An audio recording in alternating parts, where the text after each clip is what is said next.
what I want to do today, I did the first, couple of classes and introduced in a real general way the idea of phenomenology as our most central perspective that this field needs, although it's marginalized by the way the field exists today.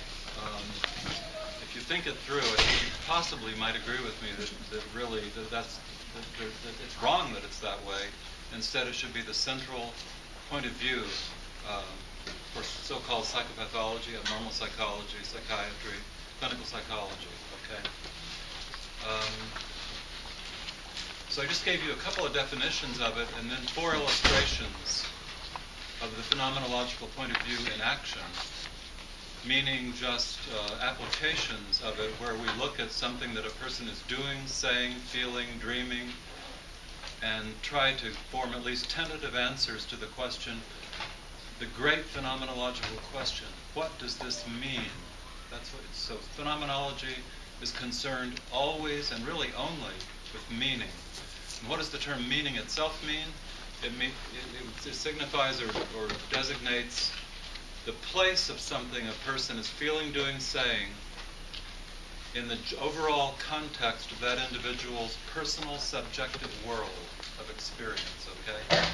So to read the meaning of something is to locate its place in a context of ongoing living experience. That's basically it right there. It's a simple idea. It's not that hard to describe it, and then I give you the illustrations of it that were a little bit dramatic, my illustrations, but still, there they were. Why is it that this is so marginalized in our field, though? Why is this not almost obvious sounding, self-evident notion absolutely at the center of our concerns in our field? Well, the reason is because there are powerful obstacles inhering in contemporary psychology that stop us from asking that question. That's going back to my friend Bernard Branchow, that simple question, what is it like? Remember that? That's where somebody comes to you and is a certain way or presents him or herself a certain way, and you ask the question, what is it like to be this person? What is it like to be someone for whom what is being shown to me is the only thing that can possibly exist right now? It's the most compelling necessity. What is it like to be this person? That's Bernie Branchow, my 93-year-old psychiatrist friend, the only psychiatrist I've ever been able to talk to in my whole life without getting involved in disputes about assumptions and so on. This is what he said is the most important question of all, and I agree with him. It is a phenomenological question. Okay. Now I want you to join me in a fantasy that I like to use. I get bored with abstractions, so I try to give them visual, imaginary form just to get myself more interested and to draw you in and kind of get you to swallow the Kool-Aid of phenomenology is the purpose here. I want you guys to imagine that we're kind of like Dorothy on The Wizard of Oz leading the Tin Men and the Cowardly Lion and the Scarecrow on a journey. But it's not the yellow brick road, and it's not Oz we're going to. It's a great, silvery, shimmering city up high, glowing in the future, and that is the city of phenomenology. Once we reach that city, this is a complete metaphor, then phenomenology will have become central for psychology, and the priorities of our field will be shifted around very profoundly. So here we are. I'm Dorothy. You guys are the others, okay? And I'm leading you down the road on this journey. And way up ahead, far in the distance, there's a glowing, silvery, shimmering light, okay? That's where we want to get. But there are these ugly, enormous boulders in the way. And the boulders have ugly sharpshooters and guys with knives ready to kill us if we try to get past them. So what I want to do, following that metaphor, is to describe 4 major boulders that stand in our way. Between us, separating us from the silvery, shimmering city of phenomenology. It's not green. Emerald City was green. This is silver. I don't know why that is. I know it is. It's almost white. Okay? How do I know that? I'm just making it up. But that's what makes sense to me. All right. What are those 4 boulders? Well, I'm going to go through them one at a time, but I'll just kind of survey them quickly for you now, but you won't even know what I'm talking about on most of them. The first one will turn out to be, and I'll give you some examples of it in a moment, including a horrible, sad story to illustrate it. The first one would be those theoretical ideas that we assume to be true for our field that freeze us in our tracks, obstruct the progress toward the shimmering, shining city of phenomenology. Theoretical ideas. You'll see what I'm talking about when we get there. The second one is the evil, tyrannical, invalidating medical model, the view of our field in terms of disorders, diseases, and illnesses. We'll get there too and give you lots of stories about that and examples of what I'm talking about. The third one has to do, the third boulder will be the commitment to a vision of the world as consisting in an objective, absolute reality that people either are in contact with or are not in contact with. That kind of thinking, analyzing people's experiences for its degree of conformity to an objective standard of what is real. That's another enormous boulder with very ugly, mean guys all over it, ready to kill us if we try to get past that. And the fourth one will turn out to be basically a boulder consisting of moral judgment. That what we look at, what we see, what we are confronted by and seek to understand, we pass moral judgment that can be positive or negative upon what we're looking at, and such judgment inevitably obstructs our ability to locate the meaning of what it is, the significance of something in the context of the experience of the person who's giving it to us in the first place. That's all abstract, abstract, abstract. So let me come back to my first boulder. So are you guys with me? You guys are kind of like following along, and there's George leading the charge, and we're going, guys, and the big, ugly, dark boulders are there, and there are mean guys all over them, and shining city in the distance, okay? The first one, theoretical ideas that will stop us in our tracks.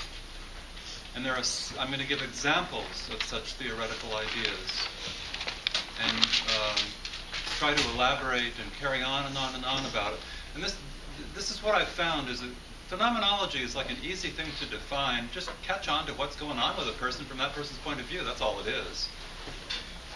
But it's a much more subtle, profound thing than just such short little descriptions might lead you to think. And the best way I have of explaining the depth and profundity of it is to talk about these boulders, these interferences. So this is a device I'm using to explain phenomenology, to focus on that which obstructs us, stops us from engaging in phenomenological inquiry, okay? Anyway, so number one, the theoretical ideas we might embrace that freeze us in our tracks. And my first instance of that is the easiest one of all. It is the set of theoretical assumptions that are made by classical behaviorism. If you're in my personality class, I made you sick to death of hearing about behaviorism. If you weren't, just know this. Behaviorism, my ultimate summary and condensation of what behaviorism is, it's that approach to psychology that throws out everything interesting, keeps only the boring, that's what's left. It's basically a commitment to a positivist scientific vision of our field that will restrict its studies to that which is physically observable, which means the behavior of the organism.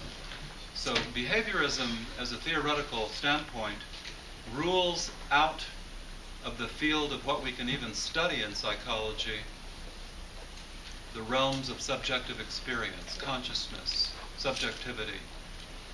It proceeds on a path that explicitly cancels that out. It says you can't have a science if you're dealing with the subjective.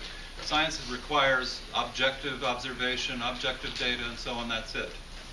So it's obvious that if one is a behaviorist, you cannot be a phenomenologist. Behaviorists hate phenomenologists. Phenomenologists hate behaviorists. Each of them considers the other field to deny the validity of the first one, and it's correct. They both do. Okay. So I'm thinking, don't worry about the names or anything like that. You know, Watson, Skinner, Hull, and all the great behaviorists that come down to us that have had such a decisive influence on the course of psychology's development in the last 100 years or so. behaviorism as a pure point of view is almost absent anymore from our field. You don't really see it anywhere. You can't. They've all died out. Like Skinner's dead, Hall's dead, Watson's dead, and all their followers are pretty much dead, or they're in nursing homes and they don't have anything to say, right? Or they're just garbled word salad coming out of them now. If they once made sense, they're not making sense anymore. Of course, to me, it never made any sense to start with. I have a tremendous antipathy to behaviorism. As in my personality class, you got tired of listening to me on a soapbox talking about how evil it is. But anyway, I don't want to go too far with that. But although behaviorism as a pure theoretical standpoint is pretty much gone, although there's one person on our faculty I will not name who still claims to subscribe to it. You can guess who it is if perhaps you've met him. It is a he. There are strands of influence that come down into our field so that the thing is still here, but in a variety of kind of hybridized forms where it mixes with other points of view. And the purity, the classical purity of behaviorism, that we should really just study that which is completely objective and physical and subject to consensual verification, independent replication and so on, that's receded. But the emphases and themes of behaviorism are still present in our field. And one of the forms it has taken in the field of clinical and abnormal psychology is so-called cognitive behavioral therapy. So I want to talk about that for a while, and about an early contributor to that field, a man on whom I knew, and whose life also includes a tragedy that is very interesting to me, and which I have not figured out. Okay? What is cognitive behavioral therapy? Well, if you look on Sakai, you'll see that I have posted a new, cool, amazing, astounding question of the week.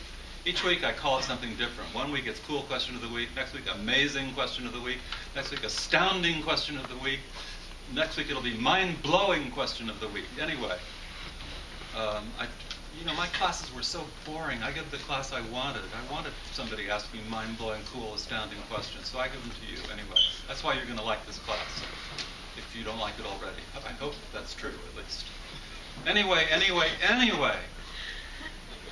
Look at that question. It asks the following. Is the term and the concept of cognitive behavioral therapy an oxymoron? Maybe you don't know the word oxymoron. I only learned it a few years ago myself. People would use it. I say, what is that? And I always have to look it up and then forget, look it up and forget. But I finally remembered what it is. An oxymoron is a term that contradicts itself. The derivation is this. On the one hand, you have the students at Oxford University, all geniuses. You've got to be a genius to get into Oxford. On the other hand, you have morons who can't even feed themselves with a spoon. They're so dumb. An oxymoron is a mix of a genius and somebody who's indescribably dumb, basically. But then it got generalized off of that. It's any pair of self-contradicting opposites with each other. And so the question I'm raising for you guys to argue with me about on the website is cognitive behavioral therapy an oxymoron? Now, so what is cognitive behavioral therapy? I'm going to describe it real generally as I understand it. I'm not going to go into a long thing about it. You'd have to go on for a few lectures to really do justice to that field. But basically, it's a set of psychotherapeutic techniques, and there's a range of different things that people do that aim at modifying people's cognitions, meaning by that their belief systems, their cognitive attitudes toward themselves and their worlds and their situations. So it's like the fact that it deals with cognitions kind of takes it into subjective territory. What is cognition? It's thinking. It's the thinking, the cognitive process is the thinking process. So cognitive behavioral therapy, unlike the older pure behavioral therapy, just try to change people's behavior. Their physical actions themselves were the target. That's what you want to influence and transform. But cognitive behavioral therapy kind of extends that same attitude and idea to people's thinking processes, to their attitudes, to the beliefs they bring to their situations. And it tries to modify those beliefs in a very direct way. it departs from real consistent behaviorism because cognition is not behavior. Cognition is not observable. Cognition is an inferred process that takes place in a person's mind. So cognition to me belongs to the realm of the subjective as opposed to the objective and the physical. But yet cognitive behavioral therapy fuses the two together. So the question is it an oxymoron? Now, clinical psychology in academic institutions today in America, in general, very, very often, I'm not exactly sure how general it is, but very, very generally, but specifically here at Rutgers, emphasizes centrally CBT, cognitive behavioral therapy. That's what they teach their students. If you get into the PhD program at Rutgers in clinical psychology, you're going to come out of it with extreme training in this particular set of techniques. I met a student in the graduate program in clinical psychology a few years ago at a honors seminar presentation that we give every April or something. Details don't matter. And he introduced himself to me, and I said, "Oh, hello, John." And he said, "Hello, George, how are you?" I said, "I'm good." I said, and asked what he was doing. He was a clinical psychology graduate student. I said, "What are you studying there?" He said, "CBT, cognitive behavioral therapy." And I asked him what did he really think of that whole field. He said, "Well, it's the only thing that's been empirically proven to be effective in this condition, in that condition, this condition." And I said to him, "John, have you ever considered the possibility that the very concept and term cognitive behavioral therapy is a oxymoron?" His face turned deep red. I saw his hand go into a fist, and I thought he was going to deck me right then and there. Because what was I saying? I was saying what you're being trained in, the very thinking on which that training is based, is all confused and muddled and makes no sense. He took in what I was saying. I actually think that's true. I think I'm right. It's an oxymoron. You guys have already been, some of you responding to my question. A lot of you are saying, "No, George, it's not an oxymoron. Just look at it this way. A person thinks about something, does something else. La-da-dee-da. I ask you to think more deeply about it. The term cognitive, as I said, connotes and denotes thinking, which is a subjective process. The word behavioral is a descendant and embodies the legacy of classical behaviorism. Behavior means physical activity stripped of subjective meaning. So when you have cognitive behavioral put together, it's kind of like you're saying, we have subjective-objective therapy. We go right down the middle and combine both. Doesn't that sound nice? But what if what you're doing doesn't make any damn sense? That's what I'm saying, see? And so I offer that as a question. What would be an example of cognitive behavioral therapy? I tried to think of a real simple example, but not be just grossly unfair to that point of view. By the way, two people who would be major figures, luminous stars, Beck and Ellis. Aaron Beck, Albert Ellis. Both dead. No, I think Beck is still alive, but Ellis is dead. Both very ugly, by the way. Now, why do I have to say that? I don't know. I don't know why. You'll remember it now. What? We'll remember it now. You'll remember it now. I'm helping you remember it. That's it. My teachers never told me which theorists were ugly. I don't consider myself a shining example of good looks, but these guys were appallingly ugly. Okay, so just remember that. It might even be a factor in why they created the theories they did, because if you're sufficiently ugly and then miserable enough, you might need to present a theory that would help you to change your cognitions about your ugliness. Anyway, what would be an example? That's what I'm talking about. And obviously what I'm saying makes no sense. Please don't turn me in for saying that. You turned in a few years ago for some use of language and stuff like that. Do not turn me in. Come up and hit me or something instead. It's a real drag having to explain to the chairman of the department why I'm saying CBT people are ugly. Anyway. What would be an example? Maybe something like this. Let's imagine you have a person who is enormously vulnerable to feelings of utter and complete and total cosmic worthlessness, of really bad depressive, okay? And he takes George Atwood's class, and he takes the midterm exam, and he scores badly on it. He does not get an A, he does not get a B, he gets like a C- on the edge of a D or something instead like that. So he looks at his grade and looks at the cutoff points and all of this, and plummets into the most horrendous mood, saying to himself and believing and embracing the idea, I am completely worthless. There's nothing good about me at all. Now, that's a little bit of a caricature, but there are people whose depressive trends in their experience are so powerful that the slightest failure will trigger a spiraling down into such devastating judgments, cosmic judgments against the self. There's no question about that. That's right. Okay? Now, how might a cognitive behavioral therapist approach this, think about this? What kind of goal would they set up in the therapy to help a person? Well, it might be this. They might, I don't know how they would exactly put it to the person, but to make them acutely aware, focally aware of how they've gone from an individual disappointment in themselves, they got a D, let's say, on Atwood's test, to a universal judgment, I am a worthless person. There's a logical inconsistency there. It does not follow from you failed a midterm exam that you are a worthless person. That's going from the particular to the universal. That is catastrophizing a very specific disappointment.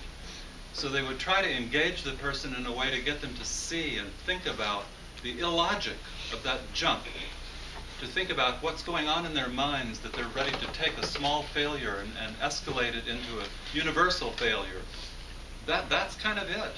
And if you can get the person aware of the logical lapses and then engaging in more logical thinking, perhaps they could say to themselves after flunking the exam, well, I did poorly on that exam, but I'm not a bad person, just for that reason alone. Maybe I can do better the next. That's a small-scale version of cognitive behavioral therapy for you. It's much more involved. There are lots of other examples one could give, but that's the kind of thing it is, to alter the person's thinking process, to challenge emotional convictions, to give a person the chance to process the information of what is taking place in his or her life along more constructive, positive, optimistic pathways in the case of depression. That's basically the story there. Now, another feature of cognitive behavioral therapy shared with classical behaviorism is this. It tends to be present-oriented. I don't have this written on the board, but it's a very important feature of it. In other words, cognitive behavioral therapists don't have much interest in retracing history, hearing deep and dark stories about childhood background. They tend to be very here and now oriented. What's happening to you right now? How are you handling your test in Atwood's class just today? What's the mood state that you've been thrown into by the failure on the test or by the difficult grade that you got on the test? And as for the past, the childhood and all of that, that's all well and good, but we need to focus on here and now. Behaviorism always has been like it's the organism in the contemporary, current, present, physical stimulus environment that you look at. And you want behavior is deterministically linked into that. So the modifications that take place in the present. So there's a little bit of an allergy to history on the part of CBT types. They don't like to go there. They don't think it's useful. They think it's like a waste of time. It's not going to really make any difference to the behavior in question, all right? Let me tell you a little bit of a story about an old, I wouldn't say a friend, not even really a colleague, but somebody I knew relatively well briefly, then lost track of, and then learned about again. This is a young man when I met him. He's dead now. You're going to hear the story of his death. Michael Mahoney was his name. And he would be an early contributor to so-called cognitive behavioral therapy, the attempt to use behavioral methods to actually modify thinking processes. That would be indicative of cognitive behavioral therapy, expressive of it, using conditioning methods of one kind and another to actually change thought processes. Mahoney was a couple years younger than me, but he got his PhD, I think, in 1971 maybe or something, Stanford University, under Albert Bandura, another one of the great classical behaviorists, in case you didn't know. Mahoney applied for a job at Rutgers University, where I had just recently joined the faculty myself. So in my first or second year here, Michael Mahoney came and gave a colloquium, okay, to our department, and he was applying for a job as assistant professor. So I remember him as kind of short, like 5'5", maybe, kind of skinny too. Another little feature of him, just for you to know this, is he became a world champion weightlifter for his weight class, like featherweight class, weightlifting or something. That sounds like an oxymoron too, doesn't it? But he was. Anyway, that's a feature of his personality that's interesting to wonder, what does it mean? What is it about? What's the phenomenology of weightlifting? how does it relate to what happened to him? Anyway, so I remember sitting down with him when he came to visit to give his colloquium. This is not his colloquium itself, on his PhD dissertation, which I've forgotten even what that was about. It was a behavioral study of some sort. But he said he had worked a fair amount with so-called schizophrenic patients at Stanford in a hospital unit that was affiliated with a medical school or something. And so I said, oh really? Well, let's talk about it, because I had just come away from my own background with my hero Delorier, studying schizophrenia, psychotherapy, working with people like the first case presented in Abyss of Madness. You'll see the religious delusional patient and all. Anyway, so I said, tell me about your work. He said, okay. I've had a breakthrough recently with the patient. I said, tell me, what is about the patient? He said, well, it's a middle-aged man, African-American. I don't know why it's important he's African-American, but he told me he was, who is subject to periodic flooding of his mind with filthy thoughts about women, basically. Like filthy, horrible, sexual, intrusive, offensive thoughts just flood into his mind on and off, on and off, on and off all day long. And these are not just obsessional thoughts. They were accompanied by a pretty bad paranoid delusion that there's a demonic force, an entity beneath the earth that was sending these thoughts into his brain. So he'd be going about his life, trying to do well with it, and all of a sudden he'd look at a woman and he'd think, oh, what I could do with her. Oh, ha, ha, ha. Every orifice in every way, from every point of view, upside, downside, inside out. Or I think this, okay, I'm just imagining what the kind of thing he would say. I'm sure it was more gross and disgusting than just that. And then he'd go, ah, the demon's getting me again, okay? So his behavior was to, as he would walk around, I think he was hospitalized, so he would walk around the hospital, people would see him going like this.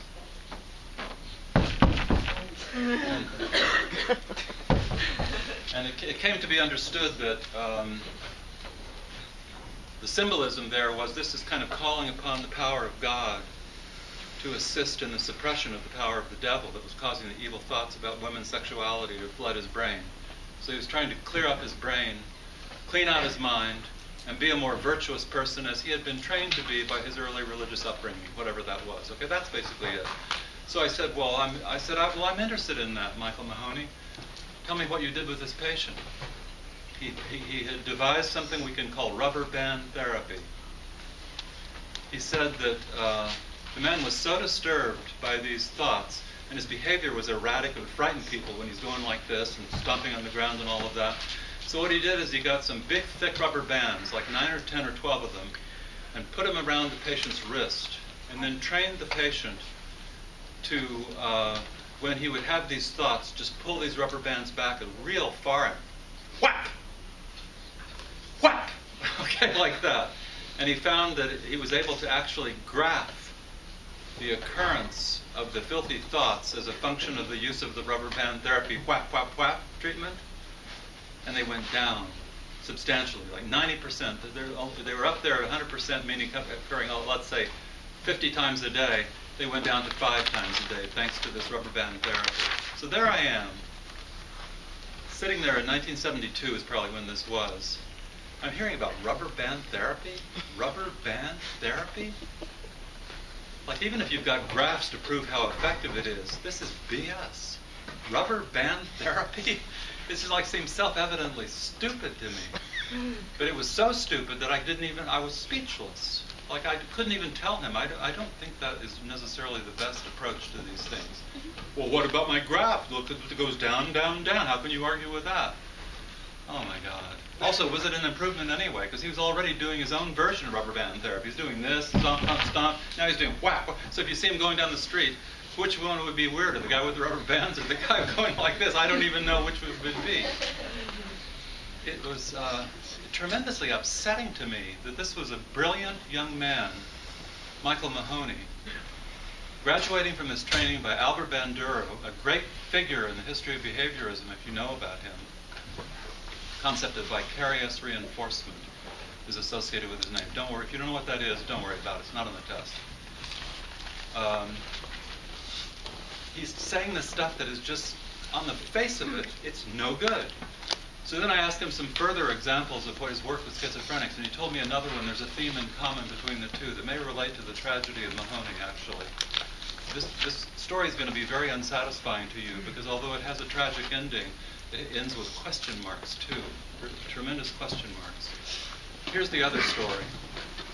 One night during his internship, Mahoney was, when you get a PhD in clinical psychology, you take your courses, then you go for a year in a hospital or a mental health center or something like that, and work 100% of the time for that year. It looks like a medical internship. It's the same thing as psychology. So anyway, he was at the internship, and he was on duty one night.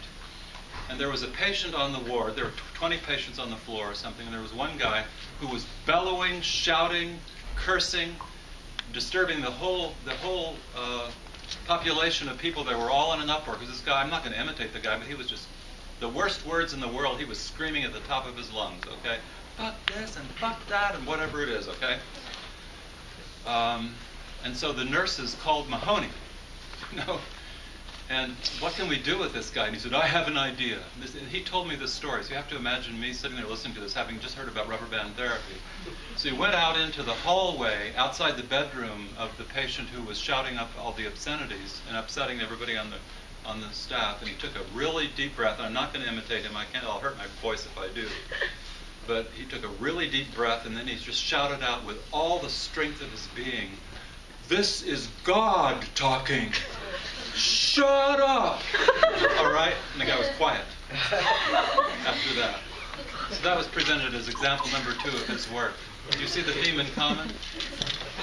You shut it down. You just shut it up. You just quiet it down. You suppress it, you suppress it, you suppress it. I did not think highly of Mahoney after this. I just thought, that's preposterous. I mean, I'm glad people got some good sleep. Goodbye. She just can't take it, it's just too powerful. It's too much. I will break down. This is goofy. Yeah, you break down. No, take it easy. I will shout. Stop it. Okay, all right. So funny. Stop it is so funny. I'm going to talk about stop it in a minute. Mahoney was practicing stop it therapy. Do you guys see that? Whack, whack, whack. Stop those thoughts. Shut up. Why don't we just call stop it shut up therapy too? You could do the same thing. So what happened in our department is that we had a big faculty meeting and trying to decide whether to offer him a job or not, and I went against him. And I actually managed to torpedo his application to Rutgers University to be a professor here because I thought the work was so preposterous. Whatever claim there was to its validity, if you just think about it for a minute, you can say certain things are just no good. You just, on the face of it, like, why would you even think about a thing like this? But it was odd because he was a very smart person. Yet this very smart person was doing very dumb things, and I didn't know what it was. So I lost track of him after that. But then a couple of decades later, I noticed that he had joined the faculty of Penn State University in psychology and had gotten tenure, became a big, fancy full professor at Penn State, right under Joe Paterno, of all people. We'll talk about Paterno and his problems a little bit later when we get to the boulder that consists of moral judgment and pedophilia and all this kind of thing. You get the challenges of understanding something like pedophilia. I'm looking forward to that. That's so interesting, so controversial, so painful thing to study. Anyway, back to my story, though, with Mahoney. So there we are, and the department finally voted against him, but I had seen that he had made a lot of progress, and then I noticed that his themes in his work were changing. And he had actually dropped away from behaviorism, and he wrote a book, I think I wrote the name of it out here, CBT, la-da-dee-da.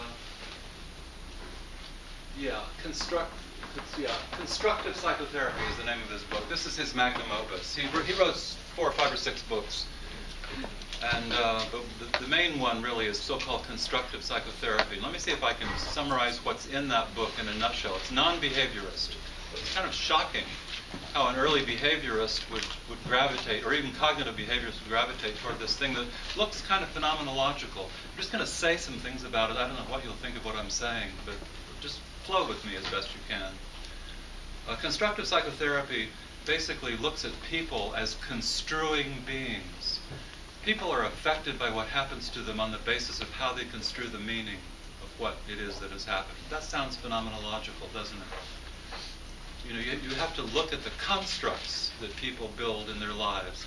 And psychopathology is a matter of complicated, disturbed constructs that people have put together. And psychotherapy is about transforming those constructs and replacing those that paralyze us with other ones that can be growth-enhancing and have expansive implications and effects upon us. Something like that. It's very general the way I'm putting it. I also found in his book, Constructive Psychotherapy, that he wrote massively praising notations to me. I couldn't believe it. He didn't know that I had gone against him at Rutgers, or I'm sure I wouldn't have seen that. He would have held a grudge against me or something. But he liked Atwood and Stollerow and all this. There are a whole bunch of references in the book to us as if we are really kindred spirits. Now I'm going to say something about this idea that everything is a construct, that if you want to see what has really happened to a person, you have to look at how they construe life, what construction they place upon it, rather than just what happened in raw physical terms. There's a polarity. This is the part that's going to be a little bit iffy, whether I'll be able to make it clear to you guys. I don't know. There's a polarity or a kind of opposition or contrast thing between how we construe something and what it is that we construe. And people who put a huge, huge emphasis on what's important is how we construe things might be in flight from something that happened. And they're trying to turn it around and saying the effect of what happened depends upon how we construe it. So in a way, it kind of demotes reality as an independent force that can have effects on us. And says, no, subjectivity can play with it, construe it in all kinds of creative ways, and its effect will depend upon that. I got the sense from reading Mahoney's book that he was in that territory. That this is a man in flight from something, but I didn't know what it was. Then I was completely shocked to read on Google, because I was reading up on Mahoney a few years ago, that he had killed himself in 2005. He was a beloved figure to his students. He was a father of, I think, 2 or 3 children, beloved by his wife and his children, reportedly. I know people who had known him in the interim. He had become a very kind, genuine, gentle person, always helpful to people around him. This is not the quality that he showed at the time of his rubber band therapy. He's perfectly friendly, but he had evolved into a very humanistically committed sort of person. But he killed himself, and he was exactly age 60. And not only that, the death occurred in some grisly, horrible, violent fashion. I know this from reading the news reports and comments from people who knew him that you can find on Google, that there was something atrocious about the violence he did to himself. It was completely a surprise to his family, to his children, to his colleagues, to his students, who just have been in everlasting shock since then. What happened to this man is the question, and I'm posing this as a question for you. And I've offered this before once, and it didn't go too far really. Anybody who can find out why Mahoney killed himself gets an automatic A from me, regardless if you flunked the exams or not. The only thing I ask is if you do your detective work, don't mention my name. I don't want it coming back to me that you're bothering somebody. All right, I don't want that. But if you could find out what that is, I have some theories on it myself. Whenever I hear about a suicide, I have this driving need to find out what happened, what produced it. I'm quite positive that comes from the excessive number of suicides that I've been around in my own life. My very best friend killed himself in 1973 or 4. My beloved teacher, an undergraduate, killed himself way back in 1966 or something. A girlfriend killed herself. 2 patients of mine killed themselves.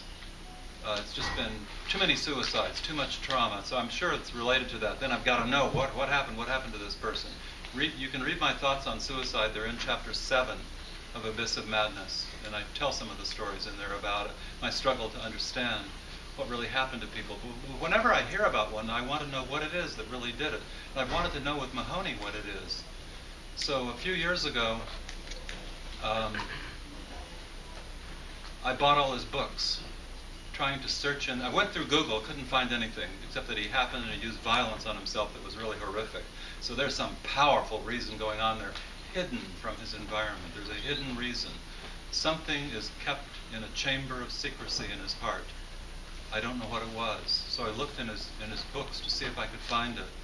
And in constructive psychotherapy, there's a case study there. He tells about a man he treated briefly that he met in a public park. A man his own age, and he calls the man Apollo. And he tells the story of the interaction with this man. And I read this case study of his story of Apollo. You're going to wonder how I can do this, but I can tell when an author is really disguising something as being himself. Apollo is Mahoney. I have no doubt about it. It has to be.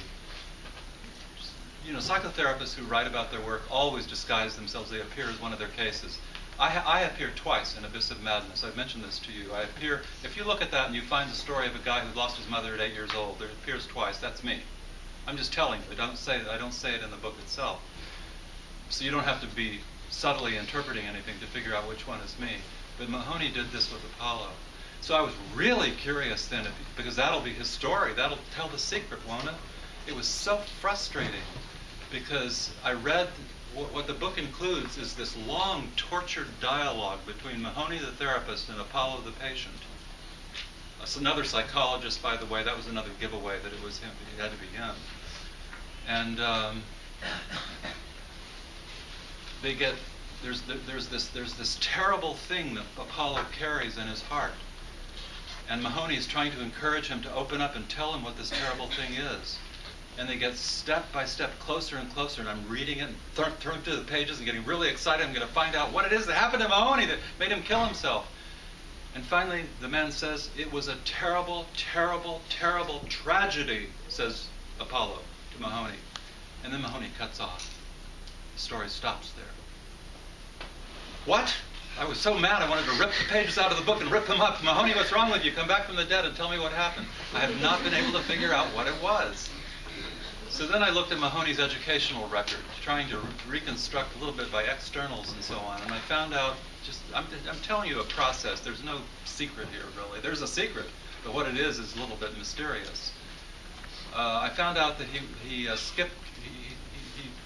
went through his junior year in high school, and then there was a full year where he wasn't in school, and then he went back to school, and he went through undergraduate school, stellar, 1,600 GREs, A pluses, summa cum laude, all this. That's what you need to get into Stanford University, graduate school. But there's a year missing there. So then my theory was something happened in that year when he was 16 or 17 years old. What was it? I've tried and tried and tried. I've not been able to fathom it, but I have a hypothesis. Here it is. I think he ran over somebody and killed them. I think that's what happened. And I'm not Sylvan Tompkins. Sylvan Tompkins can look at your face or look at a little bit of your dream and read your whole history out down to details. I'm not like that. I've got to have more factual information. But there's nothing wrong with speculating. And I think that there's a hideous, horrendous secret this man carried in his heart and shared with no one, not even his wife. And that finally he couldn't go on any longer and he had to kill himself over it. And the only thing I've been able to come up with is the idea that he was either drunk or maybe just it was a hit and run case, is what I think. And he got away successfully, but carried the guilt in his heart. And I know a fair amount about such things because I've consulted on cases and had one patient who killed someone in a hit and run accident and got away with it. And I know the damage that does to you when you carry that secret in your heart, and you feel the guilt of knowing that a child has died because of your carelessness, because of your drunkenness, and you got away. So you have the double guilt of both the guilt of the crime itself, plus the guilt of having escaped punishment or being called to account for what you've done. It is an agony beyond description that creates in the person. I know all about it. I think Mahoney had this. Now, where did I get the idea it might have been a drunk driving thing? Because in almost a footnote to the Apollo case in his book, he says that Apollo himself all his difficulties traced back to a family tragedy, that his wife and children were killed by a drunk driver 10 years before. That's what happened to Apollo. I think Apollo is Mahoney. Mahoney's family was not killed by a drunk driver, that's for sure. But he might have killed a family, or killed a child, or killed someone. That's what I think it probably was. And what he tried to do with his life then is find a way to construe it, to construct it in a positive manner and live in a positive way. But he was fighting a battle against something real that happened. No matter how hard you try to construe it differently and to come out in a way that gives you a positive basis for proceeding with your existence, you finally just can't go on at age 60. And so he attacked himself. And the vicious... I want to know how he killed himself. I'll give you an extra... If you can find out how he killed himself, even not knowing why, I'll give you from a C to a B or a B to an A. Give you one grade up for that alone. My theory is he used a butcher knife and slashed his own throat. Because what is it going to be? If people say that the suicide was horrifyingly violent, what's that going to be? Jumping out a window is horrifyingly violent, but they don't say that. He jumped out the window is what they say. But if you use a butcher knife on yourself, it's horrifyingly violent. So I think that's what it is. Conceivably, he slashed himself up and then hanged himself or something like that. I don't know. You can't get anything out of the family. It's a typical story where the family just closed down. Don't be calling his wife, please, if you're looking for your A. I'm going to be really mad at you if it comes back to me that you've been bothering his wife and the police have been called on you because of your calls or something. Because of Atwood, on behalf of Atwood, please, let's not do that, okay? So isn't that a terrible story? Isn't that just terrible? Is it possible, though, that his early work with the rubber band therapy and screaming at the schizophrenic patient who was cursing and yelling in the middle of the night, shut up, shut up, shut up, is really a kind of an outward symbol of his own inward move to silence his own feelings about something terrible that had happened, to quiet his own thoughts, to perform stop-it therapy upon very disturbing thoughts that lead in only one direction, self-destruction. And he finally couldn't do that anymore when he turned 60, shortly after his 60th birthday. So my thought is that Mahoney decided in his heart that he was going to give it 60 years. But after 60 years, that's enough. And so he ended his life at that point. Now, stop-it therapy. On the Cool Question of the Week, I gave a link to an old Bob Newhart show called Stop It. Please look at that. It's a work of sheer comedic genius on Bob Newhart's part, but it's also a powerful parody of cognitive behavioral therapy. Cognitive behavioral therapy tries to kind of catch on to what your current patterns are and get you to interrupt those patterns and replace them with other ones. It's very different than a phenomenological approach. Phenomenology looks at your current patterns if you have them, but it asks what's their meaning, which includes how do they fit into the overall life historical context of your existence as a whole. That includes your entire childhood. So if a person comes to Atwood's class and does badly on the exam and concludes he's worthless, he's completely worthless from top to bottom, what happened to this person? What has it been like to be this person, to grow up and turn into someone that this is what they'd be thinking? So phenomenology inevitably includes a huge focus on history. What we experience now grows organically out of what we experienced before, including all the way back into the earliest parts of our lives. CBT tries to evade that and avoid that, kind of shortcut that, circumvent that, and just change things in the present. And the CBT practitioners that I know don't want to think about the patient's past, and they also are people who don't like to think about their own past. It's like it's a magnet for people who want to avoid that and want to just change the patterns that they're having right now. I think Mahoney's an example of that, actually. He was a man committed to changing his thinking, replacing dark sorts of ideas and conclusions that were based in a secret tragedy. We don't know what it was. I could be completely wrong and off base. If you're going to speculate, phenomenology is like that, by the way. It's largely speculative because you can't nail down exactly what happened always. So you just have some facts, some observations, some things that a person is saying or doing, and then you create conjectures. What might have been the case? Sometimes even what might have happened when we don't have historical information. So it's always provisional. You always can be wrong. You have to be willing to be wrong. I'm quite willing to be proven wrong. If somebody finally finds out why Mahoney did this, like it turns out that the guy just got a fatal diagnosis of melanoma that was metastasizing through his whole body and he only had 3 months to live anyway, or pancreatic cancer or something like that, I'm ready to believe that, but I doubt it. I can't believe that's going to be the story, because why would he use a violent method then? Why not just take some overdose of something, you know?